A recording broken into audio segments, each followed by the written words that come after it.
사도신경을 계속 강의하고 있죠. 지난 시간까지 전능하사 천지를 만드신 하나님 아버지를 내가 믿습니다 라고 하는 이 부분을 우리가 생각해 보았습니다. 하나님을 믿는다, 어떤 하나님을 믿는가 라고 하는 부분들을 몇 주에 걸쳐서 생각해 보았고, 이제 오늘부터는 성자 하나님 예수 그리스도에 대해서 우리가 어떻게 신앙 고백을 하고 있는가 하는 부분에 대해서 한번 생각을 해볼 텐데요. 여러 주에 걸쳐서 나누어 생각을 하게 될 것입니다. 여러분들이 눈치를 채셨는지 모르겠지만 사도신경을 암송을 하다 보면 제일 첫 줄 전능하사 천지를 만드신 하나님 아버지를 내가 믿사오며 하고, 그 다음부터는 예수님에 대해서 계속 고백이 되고 있는 것을 보게 됩니다. 그리고 나중에 이제 성령님에 대해서 또 고백을 하는데, 대략 사도신경 전체 분량의 약 3분의 2 정도가 예수님에 대한 우리의 신앙 고백입니다. 그 외아들 우리 주 예수 그리스도를 믿사오며 등등등등등등 해가지고 예수님에 대한 고백이 3분의 2를 차지합니다. 자, 그러면 여러분 한번 생각해 보세요.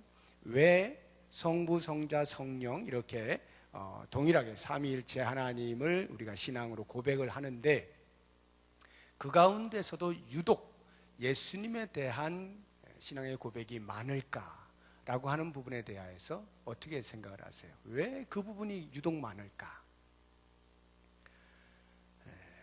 이 사도신경이 만들어지게 된 배경이라고 하는 것은 초대교회 당시에 예수님의 제자들이 예수님으로부터 직접 배운 것, 그리고 예수님께서 이제 부활하시고 승천을 하셔서 더 이상 안 계시죠.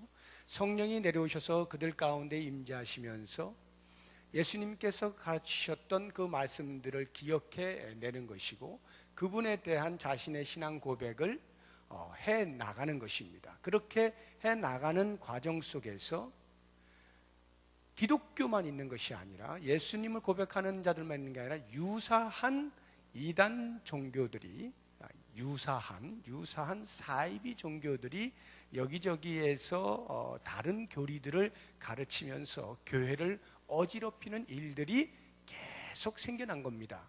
그러다 보니까 정통 예수님으로부터 말씀을 배웠던 그 사람들이 자꾸 그런 공격을 받게 되니까 성도들이 혼란스러워한단 말이죠. 그래서 안 되겠다, 이렇게 되다가는 점점 어떤 교리들이 가르쳐질지 모르겠다 하는 그런 생각에 이렇게 신조를 만들기로 작정한 거예요. 우리는 이런 것을 믿는다, 그러니 다른 어떤 말들을 들어도 흔들리지 말아라 라고 하는 믿음의 색깔을 정하는, 이것이 신경인데, 그것을 이제 하나씩 처음부터 지금 우리가 이렇게 외우고 있는 이 모든 것을 한 번에 다 한 점 틀림없이 그렇게 만들어진 게 아니라 그랬죠. 어느 정도 이렇게 만들어졌는데, 또 어떤 이단이 공격을 해오면 그것에 대해서 방어할 필요가 있을 때 그 부분에 대해서 또 첨가하고, 또 어떤 이단이 또 공격을 해오면 그 부분에 대해서 또 첨가하고, 이렇게 계속 첨가가 되고 수정되고 보완돼서 오늘에 이르게 된 것인데, 그렇다고 하면 이 예수님에 대한 신앙의 고백의 내용이 가장 많다는 것은 그만큼 예수님에 대한 교리가, 공격이 많았다라고 하는 것이 되겠죠. 예수님에 대해서 이런저런 성경이 말하지 않고 있는 다른 교리들을 사이비들이 많이 이야기를 했기 때문에, 그것에 대하여 보존하고자, 정통 교리를 보존하고자 계속해서 예수님에 대한 신앙의 고백들을 하고 첨가하고 보완하고 수정하고, 이렇게 해서 예수님에 대한 신앙 고백이 많아진 것이다 라고 하는 것을 우리가 먼저 알면 좋겠습니다. 자, 우리가 이제 우리 종교를 기독교 이렇게 말을 하잖아요. 기독교가 무슨 뜻인지 아세요? 기독교, 불교 이렇게 하듯이 기독교 하는데, 왜 기독교라 그러죠? 기독이라고 하는 그 한문이 그리스도라는 뜻이에요. 그리스도교다, 이런 말이거든요. 이제 우리가 오늘 이제 보게 될 예수님을 과연 우리가 믿는다라고 고백을 하는데, 어떤 예수님으로 믿는다고 고백하느냐라고 하는 이 부분을 이제 첫머리 그 외아들 우리 주 예수 그리스도를 믿사오니 하는 이 부분을 오늘 같이 한번 생각을 해보겠습니다. 그 외아들 우리 주 예수 그리스도. 나는 예수님을 믿는데 어떤 예수님을 믿느냐라고 할 때 그 외아들, 그는 하나님입니다. 하나님의 외아들 우리 주 예수 그리스도를 믿는다. 자, 예수님의 이름의 뜻이 뭐죠? 예수님은 이름입니다. 제 이름이 강길수 하듯이 우리가 예수님 할 때 그 예수님의 이름이 예수예요. 예수. 예수의 이름의 뜻이 뭐죠? 마태복음 1장에 보면 이는 그가 자기 백성을 그들의 죄에서 구원할 자라고 하는 이름의 뜻을 가지고 있죠. 예수라고 하는 이름 자체가 구원자다, 구세주다라고 하는 뜻을 가지고 있는 겁니다. 물론 이 예수라는 이름은요, 그 당시에 유대 사회에서 흔한 이름이었어요. 제 이름이 흔합니까? 가끔 이렇게 교과서에서 이렇게 나옵니까? 제일 흔한 이름은 뭐 철수 영희인데 아마도 그 당시에 철수 영희 정도 되는 것 같아요. 예수라고 하는 이름이. 우리 성경에도 보면은 예수라는 이름이 굉장히 많이 나옵니다. 구약에도 여호수아, 모세의 후계자 여호수아가 그리스어로, 이 신약에 와서 그리스어로 번역하면 그게 예수예요. 그 정도로 예수라는 이름이 흔한 이름이었습니다. 그러나 비록 그 이름이 여러 사람들이 쓰고 있는 이름이었다 할지라도 이 땅에 오신 그 예수님께 그 마리아의 동정녀 탄생을 통해서 나신 그분께 예수라 이름하고 그 예수의 이름이 자기 백성을 그들의 죄에서 구원할 자 이렇게 정하셨을 때 예수님은 그 이름 그대로 우리에게 구세주여셨다. 그러면 우리가 예수님을 믿습니다 라고 말을 할 때는 예수님이 나의 모든 죄를 사하신 구세주이신 것을 믿습니다 라고 하는 말이 되는 것입니다. 그냥 뭐 이렇게 교회를 다니다 보니까 뭐 예수님 하도 이야기해가지고 그냥 들어서 뭘 믿긴 믿는데 뭐 하나님도 믿고 예수님도 믿고 그냥 하여튼 믿자 이게 아니고 그 예수님만이 유일하신 나의 죄를 사하시고 모든 죄에서 나를 구원하실 유일하신 분이시다 라고 하는 그 이름 그대로의 구세주임을 믿는 것입니다. 자, 이 예수님의 뒤에 우리가 늘 거의 같이 붙다시피 하면서 이렇게 부르는 호칭이 하나 더 있죠. 예수 그리스도 이렇게 하잖아요. 예수 그리스도. 자, 그러면 그리스도는 뭐냐?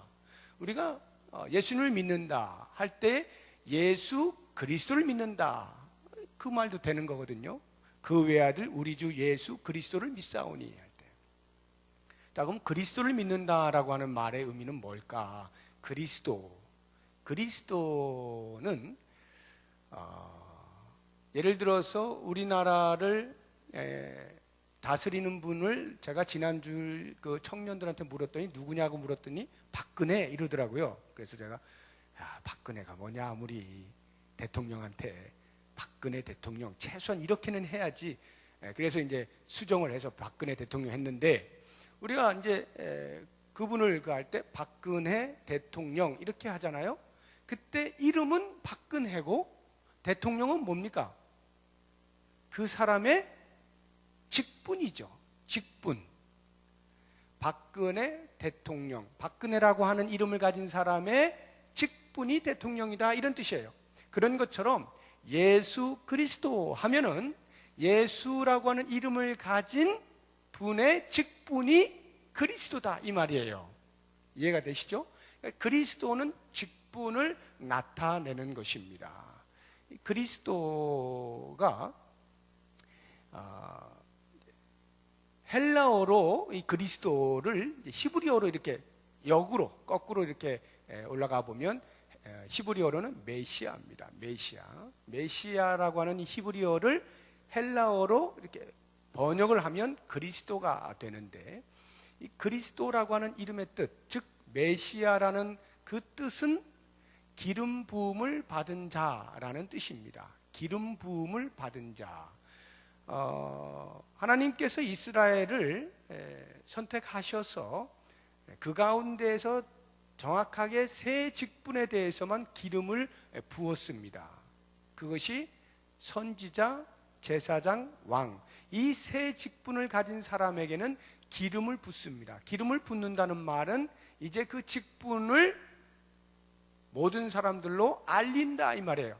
자, 이 사람은 이제 선지자 역할을 할 사람이요, 이 사람은 제사장 역할을 할 사람이요, 이 사람은 왕 역할을 할 사람이다 라고 하는 것을 알리기 위해서 기름을 붓는데, 예수님께서 바로 그 기름 부음을 받은 자 그리스도다라고 하는 것입니다.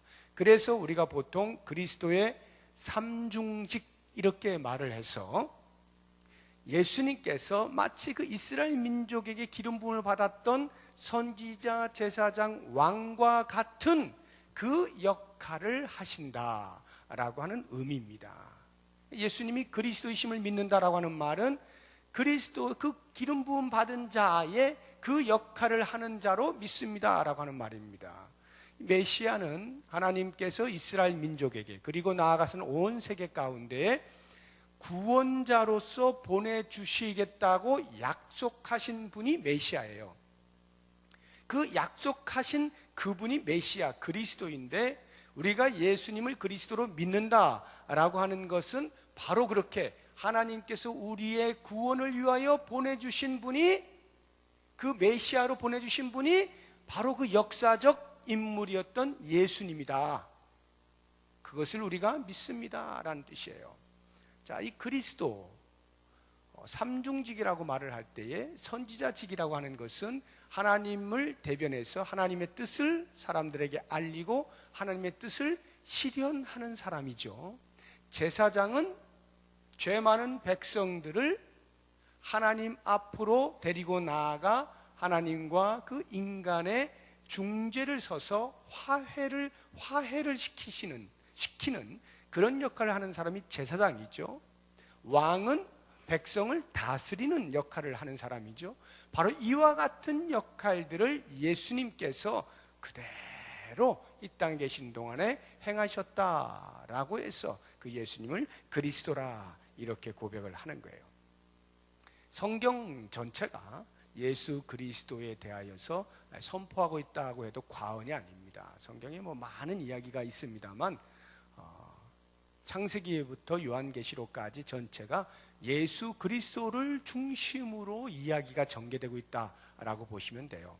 구약 전체는 오실 예수 그리스도에 대해서, 그리스도가 반드시 이 땅에 오실 것이다 라고 하는 이야기를 한 것이 구약 성경입니다.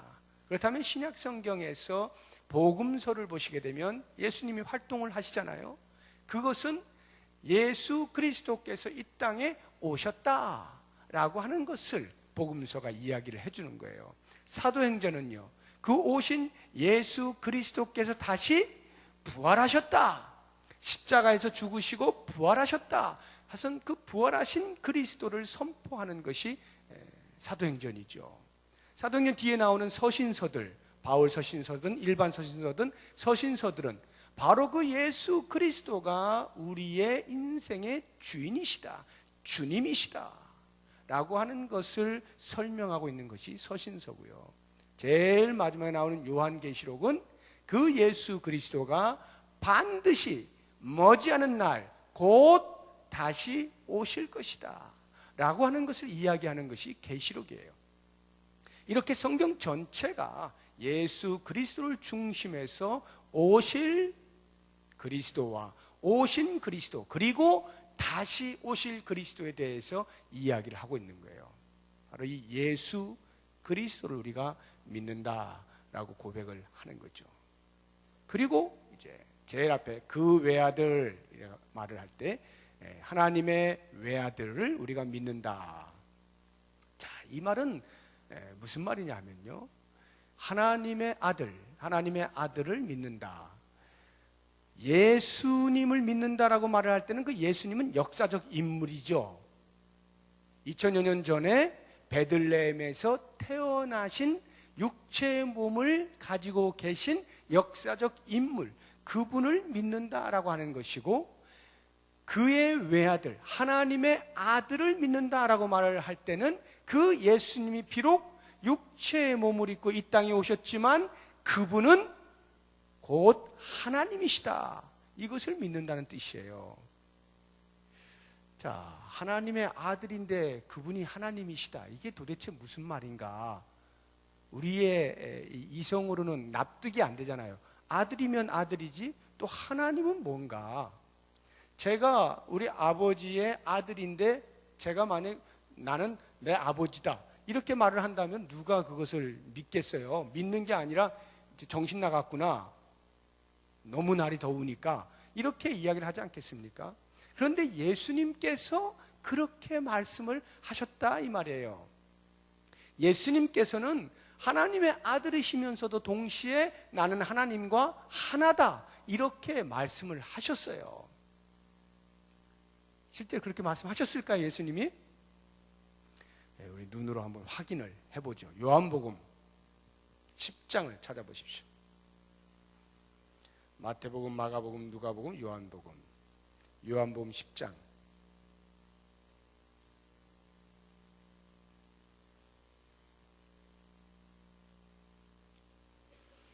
요한복음 10장 30절. 30절. 아주 짧죠? 다 같이 시작. 나와 아버지는 하나이니라 하신대. 누가 말씀하신 거예요? 예수님이 나와 하나님은, 아버지는 하나이니라, 나와 아버지는 하나이니라. 참 말이 안 되는 말씀을 하셨는데 이것이 신비라는 거예요. 그래서 우리가 예수 그리스도 하나님의 아들이라고 말을 할 때 예수님은 온전한 사람이자 온전한 신이시다. 그래서 인성과 신성을 동시에 가지고 계신 분이시다. 반반씩, 50%씩, 반신 반인이라는 뜻이 아니라 완전한 인간, 완전한 신. 이러한 우리의 이성으로는 이해되거나 납득될 수 없는 신비한 존재로 계시는 분이 예수 그리스도 하나님의 아들이시다라고 하는 거예요. 왜 그러면은 그분이 그러한 존재로 계셔야만 했는가? 우리 인간들이 납득도 제대로 되지 아니하는 그러한 존재로 계셔야만 하는 이유가 뭡니까? 우리 모든 인류의 죄를 사할 수 있는 유일한 방법은 그 죄값을 대신 치르는 것이죠. 죄값을 대신 치를 수 있는 사람은 죄가 없는 사람만이 가능한데, 모든 인간은 다 아담의 후예로서 죄가 있기에 어떤 인간도 다른 사람을 위하여 죄값을 치러줄 수가 없는 거예요. 그러다 보니까 죄 없는 분이어야만 하는데 인간으로서는 안 되기 때문에 하나님이 자신이 이 땅에 내려오신, 죄 없는 몸으로 오신, 그래서 예수 그리스도가 인간의 몸을 입었지만 죄는 없으시니라 이렇게 말씀하시는 거예요. 그러면 왜 예수님이 굳이 인간이셔야만 됐는가? 그냥 신으로서 죄값을 치러주시면 되지. 모든 죄에 대해서 새로운 생명을 얻게 하는데 유일한 길이 뭡니까? 피 흘림이잖아요. 피 흘림. 피 흘림이 없이는 속죄함이 없는 거예요. 피가 곧 생명이기 때문에 그렇습니다. 그러니까 피 흘림을 위해서는 반드시 육체의 몸을 입어야 되는 거예요. 그렇기 때문에 하나님이신 그분께서 죄 없는 몸으로 이 땅에 내려오시는 그 완전한 신과 완전한 인간. 이제 다음에 또 보겠습니다만 동정녀의 탄생이 바로 그러한 이유로 인하여서 그 방법을 사용한 것이다 라고 하는 것인데요, 이와 같이 예수 그리스도는 역사적 우리 인간의 몸을 입은 인간이면서도 동시에 하나님의 아들 곧 하나님이셔요. 예수님이 하나님이시다라고 하는 것은 요한복음 10장에서만 말씀하고 있는 게 아닙니다. 빌립보서 2장에도 보게 되면은 그는, 사도 바울이 이야기하는 게, 그는 하나님과 본체시나 그와 동등됨을 취할 것으로 여기지 아니하시고, 이렇게 말씀하시잖아요. 예수님이 이 땅에 내려오시게 된 자기 비하를 설명할 때 그는 하나님과 본체시다라고 분명히 사도 바울이 이야기를 하고 있는 거예요. 하나님과 본체시지만 동등됨을 취할 것이 여기지 아니하신다. 요한복음 1장에도 보면 태초에 말씀이 계셨다라고 나오죠. 태초에 말씀이 계시니라. 그 말씀이 하나님과 함께 계셨으니 그 말씀은 곧 하나님이시니라. 요한복음 1장 1절이잖아요. 태초에 말씀이 계셨는데 그 말씀이 하나님과 함께 계셨는데 그 말씀이 곧 하나님이시래요. 그리고는 요한복음 1장 14절에 가보면 그 말씀이 육신이 되어 우리 가운데 거하심에, 이렇게 나오잖아요. 그 말씀이 누구예요? 예수 그리스도죠. 그러니까 예수 그리스도가 태초에 계셨는데 그분이 하나님과 함께 계시면서 동시에 하나님이시다, 이렇게 이야기를 하고 있는 거예요. 그래서 여러분, 이것은 성경이 우리에게 이렇게 가르치고 있기에 우리의 이성으로 이것을 납득하려는 어떠한 설명도 불가능합니다. 이것은 성경에 나오는 그대로를 받아들이는 다른 방법이 없어요. 그 외에는 다른 방법이 없어. 하나님과 함께 계신 예수님, 하나님의 아들이신 예수님이 곧 하나님이시다 라고 하는 이 사실, 이것이 바로 그 외아들이에요. 그런데 그 하나님의 외아들, 굳이 외아들이라고 표현을 한 이유가 뭘까요? 외아들, 물론 단 한 분이다라는 뜻이기도 합니다만, 그렇게 외아들 또는 독생자, 요한복음 3장 16절에 보면은 독생자를 주셨으니 해서 독생자, 외아들이란 말이죠. Only begotten son, 오직 유일한 한 분, 그렇게 말씀하고 있는 이유는 하나님 편에 볼 때 가장 아끼는 것을 인간을 위하여 내주었다라고 하는 것을 알리기 위한 말씀이 아니겠어요? 하나밖에 없는 아들을 아낌없이 내줄 만큼 인간들을 사랑하신 하나님의 마음을 표현하는 것이 그의 외아들, 하나님의 외아들이다, 이렇게 되는 것이죠. 바로 이 하나님의 외아들, 하나님의 아들이라고 하는 이 호칭 때문에 기독교는 유대교로부터 멀어지게 됩니다. 유대교는 하나님을 모르면 몰랐지 우리보다 훨씬 더 잘 믿는 사람들이에요. 구약 보세요. 얼마나 하나님을, 물론 배반도 하고 많이 하지만 하여튼 하나님 믿는 데는 열심히 보통이 아닙니다. 그런데 그들은 예수님을 믿지 않았잖아요. 예수님을 그리스도로 믿지 않았잖아요. 특히나 예수님께서 하나님의 아들이라 말씀하실 때 그 부분에 대하여 가장 크게 분노하면서 그를 십자가에 못 박은 이유 중에 하나가 바로 신성모독죄 아닙니까? 신성모독죄.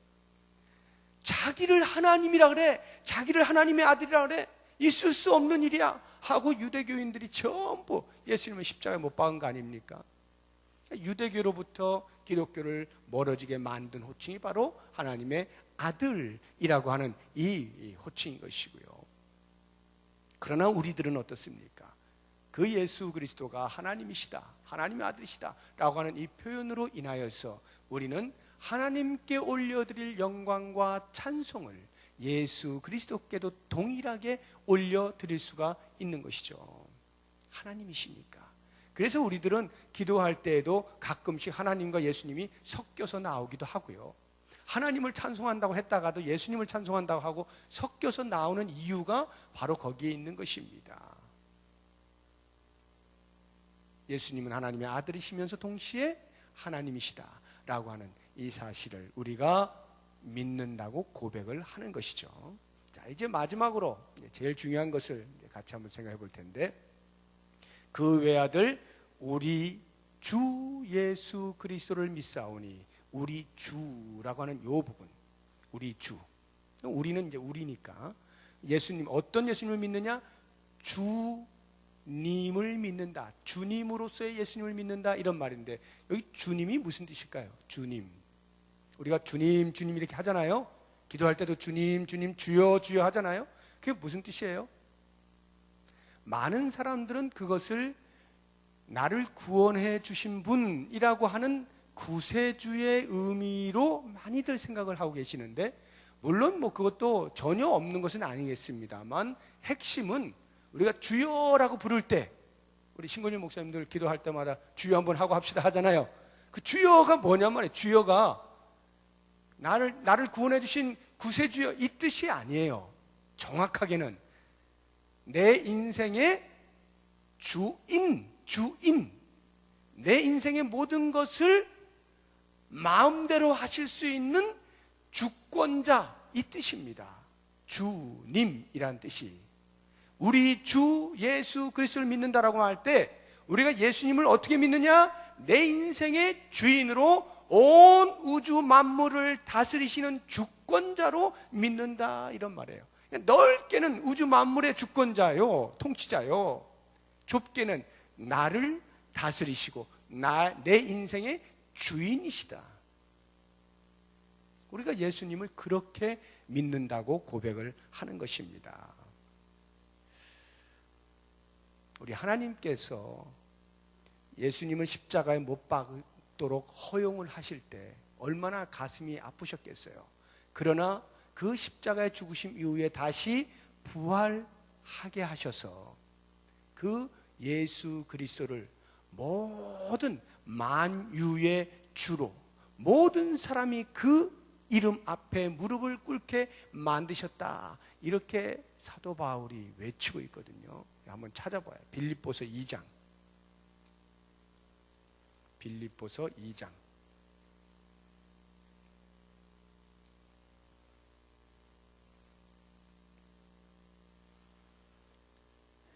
8절부터 11절까지 읽어보겠습니다. 8절부터. 아까 제가 예수님이 하나님과 본체시다라고 하는 것이 6절에 나오죠. 이제 8절부터 한번 11절까지 같이 읽어보겠습니다. 사람의 모양으로 나타나사 자기를 낮추시고 죽기까지 복종하셨으니 곧 십자가에 죽으심이라. 이러므로 하나님이 그를 지극히 높여 모든 이름 위에 뛰어난 이름을 주사 하늘에 있는 자들과 땅에 있는 자들과 땅 아래에 있는 자들로 모든 무릎을 예수의 이름에 꿇게 하시고 모든 입으로 예수 그리스도를 뭐라? 주라 시인하여 하나님 아버지께 영광을 돌리게 하셨느니라. 모든 하늘에 있거나 땅에 있거나 땅 아래에 있는 모든 만물들이 다 예수의 이름 앞에 무릎을 꿇게 되어질 것이고, 11절에 모든 입으로 예수 그리스도를 주라 시인하게 될 것이다. 이것은요, 신자 불신자를 막론하는 거예요. 온 우주 만물이 전체가 다니까 신자 불신자를 막론하고 반드시 이 날이 오죠. 이미 우리는 예수 그리스도가 우리의 인생의 주인이신 것을 알고 그것을 신앙으로 고백하고 그렇게 우리가 섬기고 있습니다. 놀라운 일이에요. 지금 이 땅에서 예수님을 그러한 주인으로 알지 못하여 고백하지 못하는 많은 사람들이 있어요. 그러나 머지않은 날 곧 하늘과 땅과 땅 아래에 있는 만물이 신자 불신자를 막론하고 그 예수의 이름 앞에 무릎을 꿇어 입으로 주인이여 라고 고백하는 날이 오게 될 것이다. 천국에 들어가든지 지옥에 가든지 모든 사람은 그 예수님이 우리 인생의 주인이요 온 우주 만물의 주권자이신 것을 알게 되는 날이, 부르게 되는 날이 올 것이다 라는 거예요. 그것을 우리는 지금 이미 그렇게 고백을 하고 있는 거예요. 그러니 이게 얼마나 큰 은혜입니까? 우리가 예수님을, 예수 그리스도를 내 인생의 주인으로 고백한다는 것은 이건 참으로 엄청난 사건이에요. 근데 초대교회 당시에는 이 예수님을 주인으로 부르는 바로 이것 때문에 어마어마한 핍박과 박해, 그래서 숱한 성도들이 순교를 당할 수밖에 없었어요. 여러분, 초대교회 성도들이 왜 순교를 당했다고 생각하세요? 왜 순교를 당할 것 같아요? 예수님을 그리스도라고 고백했기 때문에 순교를 당할 것 같습니까? 아니면 예수님을 오 나의 하나님이여 이렇게 고백을 해서 순교를 당했다고 생각하십니까? 아니에요. 그 당시에는요, 로마가 지배하고 있던 때 아닙니까? 이 로마가 어떤 정책을 폈느냐 하면 나라들을 점령할 때마다, 그 나라를 속국으로 만들 때마다 그 나라에 있는 종교들이 있잖아요. 그 종교들을 뺏지를 않았습니다. 그대로 놔뒀어요. 왜? 종교심이 있으면 아무래도 사람들이 분노가 좀 덜하고 로마에 대하여서 대항하고자 하는 마음들이 좀 차분해질 수 있을 테니까, 그런 것을 이용해서 종교들을 그대로 놔두고 종교를 그대로 신봉하도록 그렇게 만들었어요. 정책적으로. 단 한 가지 조건이 달려 있어요.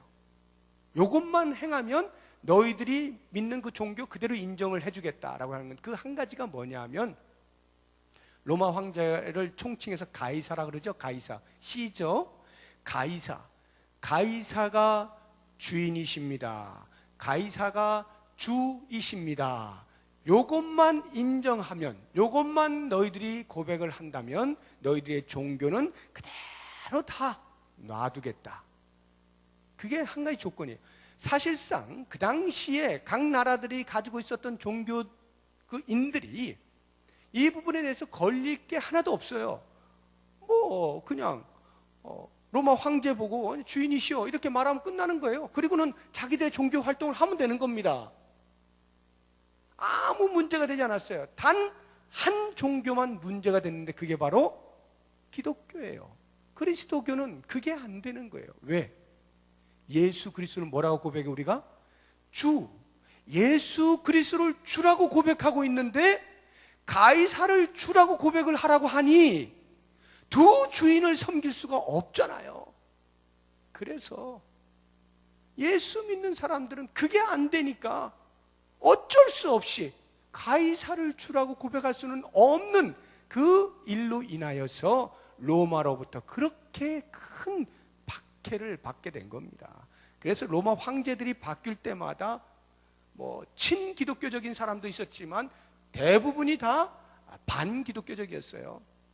그래서 큰 박해만 해도 10차례나, 그 로마가 지배하던 그 시기에 10차례나 큰 박해가 있었던 것입니다. 전부 다 죽게 된 거예요.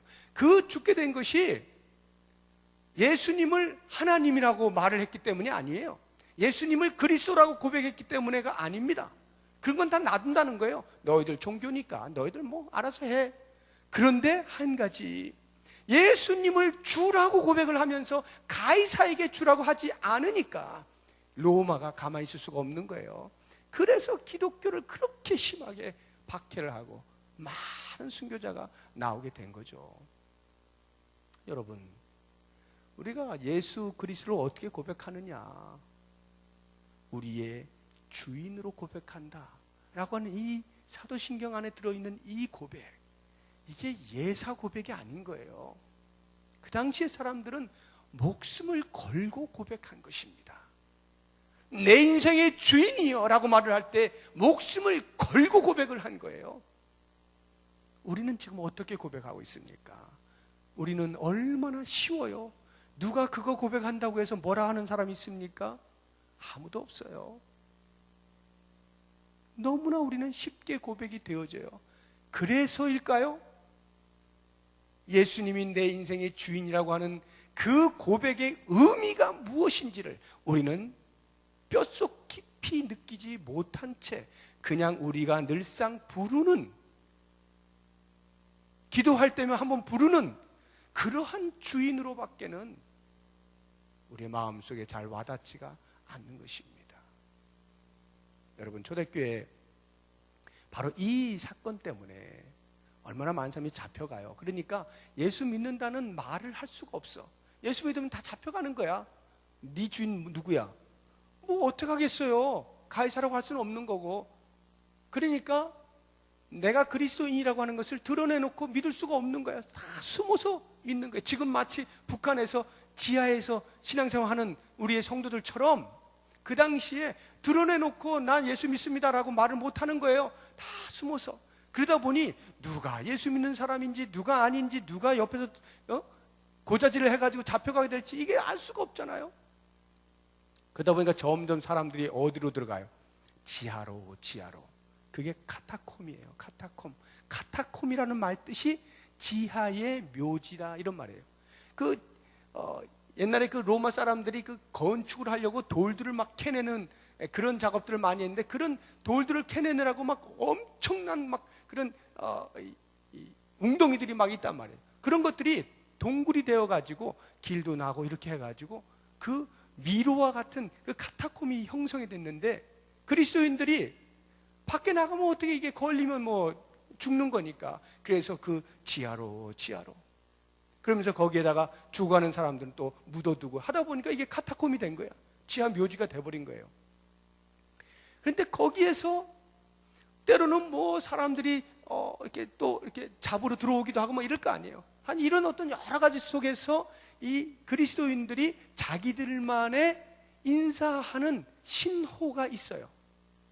그래서 악수를 하거나 이렇게 할 때 표시를 하는 겁니다. 손가락으로 이렇게 표시를 해요. 이게 물고기 이렇게 표시를 이렇게 손으로 이렇게 표시하면 아, 그리스도인이구나 하는 것을 알게 되는 거거든요. 여러분 그 차에 스티커 보면은 가끔 물고기 표시 이렇게 보셨어요? 보셨습니까? 요렇게 차 보면 뒤에 스티커가 물고기 표시가 되어 있는 게, 그건 그리스도인이라는 뜻이에요. 아니면 뭣으로, 뭣도 모르고 그냥 뭣으로 달아놨는지 모르겠지만 그게 그리스도인이라는 뜻입니다. 그리고 이렇게 물고기 표시 안에 거의 문자가 이렇게 몇 개가 있습니다. 문자가 뭐 여러분은 이제 이해하실 수 없는 문자인데 그게 이제 헬라어거든요. 헬라어로 뭐냐 하면은 이에수스 크리스토스 세우 휘오스 소테르라고 하는 5개의 단어의 앞글자 5개가 들어있는 거예요. 거기가. 제가 지금 헬라어를 했는데 이것을 우리말로 하면은 예수 그리스도 하나님의 아들 구세주, 이런 뜻이거든요. 예수 그리스도 하나님의 아들 구세주. 그래서 왜 그게 그 물고기 안에 들어있느냐 하면 이 첫 글자 말이죠. 5단어의 첫 글자인 요것이 헬라어로 물고기라는 뜻을 가지고 있어요. 이 단어의 뜻이 이 5개를 합하면 익투스, 영어로는 익투스 또는 익수스 이렇게 표현을 하는데 그것이 이 물고기예요. 그래서 물고기 형상으로서 나는 예수 그리스도 하나님의 아들 나의 구세주를 고백하는 사람입니다. 나는 그리스도인입니다 라고 하는 것을 이렇게 상징적으로 표시를 했던 거죠. 몰래 그게 이제 인사돼요. 그러면 그런 인사를 받으면 너도 그리스도인이고 나도 그리스도인, 그냥 뭐 좋아 죽는 거죠. 여러분 우리는 좋아 죽습니까? 서로 보면 좋아 죽어요? 뭐 너무 많죠. 너무 많아. 그냥 걸리는 게 예수 믿는 사람이야. 그래서 뭐 쳐다도 안 보고 그냥 대충 그냥 인사도 안 하고 그냥 내 신앙생활 하다가 그냥 나가고 이런 사람도 가끔 있어요. 어처구니 없는 일이에요. 이거는 내가 예수를 믿고 있는 그 감동이 있는데 옆에 있는 사람이 예수 믿는 사람이 있어. 이건 놀라운 일인 거예요.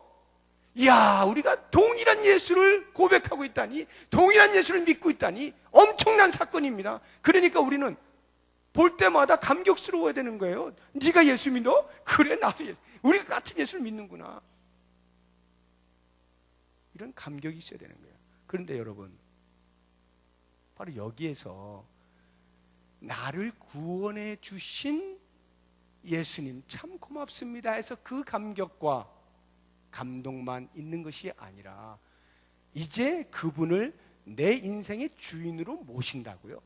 우리 주 예수 그리스도를 믿사오니 내 인생의 주인으로 내가 믿사오니 라고 말을 할 때는 말로만 믿는 게 아니라 내 삶 전체가 주님께 드리는 거 아니에요. 예수님을 내 주인으로 섬기겠다는 거 아니에요. 예수님 나를 다스려 주세요, 이 말 아닙니까? 그러니 내 모든 마음에 있는 근심과 걱정은 다 내려놓고 내 주인 되신 예수님께 전적으로 의탁하겠다, 이런 말 아니겠습니까? 내 생각과 내 뜻을 내려놓고 예수님께서 나를 통하여 원하시는 일들을 내가 하겠다라고 고백하는 거 아닙니까? 이게 우리 주 예수 그리스도를 믿는다라고 하는 고백이죠. 과연 우리가 이 사도신경을 매 예배 때마다 고백을 하면서 과연 나는 예수님께 내 삶 전체를 드리고 내 삶의 주인이 예수님인 것을 고백하면서 예수님이 나를 쓰기 원하시는 대로 기꺼이 내어드리고 있느냐라고 하는 이 부분을 깊이 점검을 해야 되는 겁니다. 그런 삶을 사는 사람이 우리 주 예수 그리스도를 믿는다라고 고백을 하는 거예요. 사랑하는 성도 여러분, 초대교회 우리의 신앙의 선배들이 예수 그리스도를 주라고 고백하는 그 한 가지 사실 때문에 목숨을 수도 없이 빼앗겼다면, 그럼에도 불구하고 그것을 놓칠 수가 없어서 목숨을 바꿔가면서까지라도 계속하여 예수 그리스도를 나의 주인이라고 고백을 한 우리의 신앙의 선배들이 있다면, 오늘 이 시대에도 동일하게 비록 그것 때문에 우리를 잡아가는 사람은 없을지라도, 아니 어쩌면 내가 돈을 나의 주인이라고 섬기고 예수님을 더 멀리 했을 때에 그 돈의 노예가 되어서 나는 이미 죽어 있는지도 모르는 그런 삶을 살고 있지는 않는가. 다른 건 몰라도 내가 건강 하나만큼은 내 주인으로 삼고 싶고, 다른 건 몰라도 내 자녀들이 잘 되는 것 그것만큼 내가 주인으로 좀 삼고 싶고, 그래서 그것을 위해서라면 예수님 말씀은 좀 잠시 뒤로 가 계시고 우선순위가 바뀌어 있지는 않는가. 그렇다면 우리는 이미 고백은 예수님을 주인이라 하지만 실제로는 다른 것을 주인으로 섬기고 있기에 우리의 신앙은 이미 혼합되어 있는 겁니다. 혼합된 신앙을 하나님이 가장 싫어하시잖아요.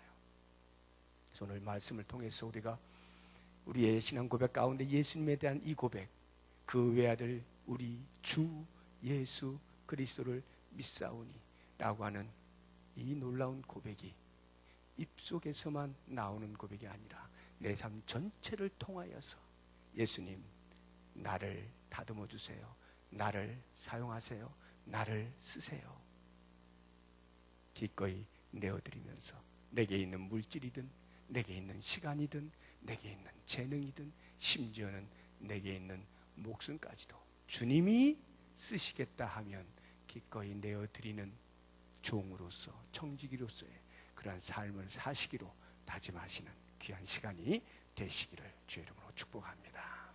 기도하겠습니다.